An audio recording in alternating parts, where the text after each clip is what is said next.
Jeg har den her, som hedder Chocolate Lightning, altså chokoladelynet. Og så har jeg også den her, som er der super meget fart i. Det er altså den, der hedder Bud Orange Copenhagen. Og det er altså en rigtig frisk fætter. Hvad tænker du? Jeg tænker den orange. Det er også den, jeg vil foreslå, hvis det hører mig. Ved du hvad? Er du frisk på den? Værsgo.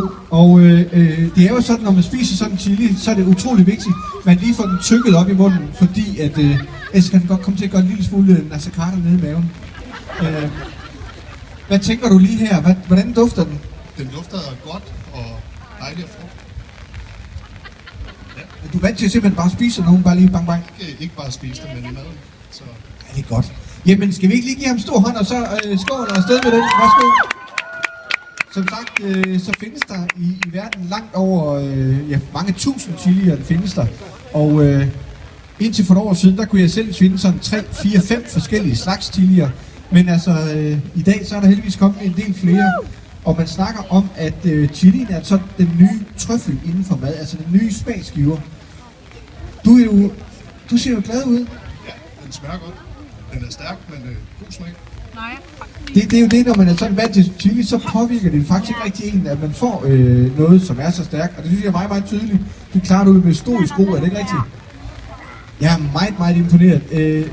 Jeg tror alligevel, at folk er lidt interesseret i, altså, hvor stærk er den? Den er på toppen. Nu kommer styrken rigtigt.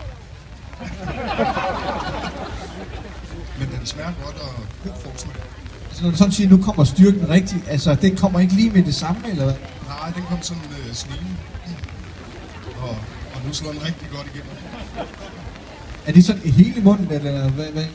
Det er mest på tungen. Der er ikke så meget ude i kæden.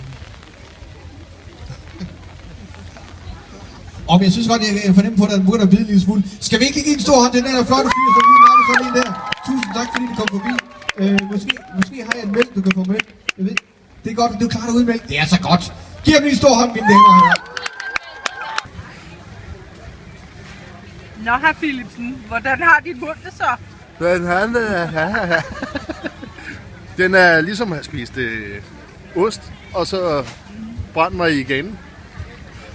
Okay. Pizzaost op i ganen, brandvarm. Jeg har lige smagt på en chili fiskefrikadelle. Jeg kunne ikke smage noget som helst. Men Jeg synes, du mangler sveden på panden. ja, det var fordi det regner, så bliver man kølet.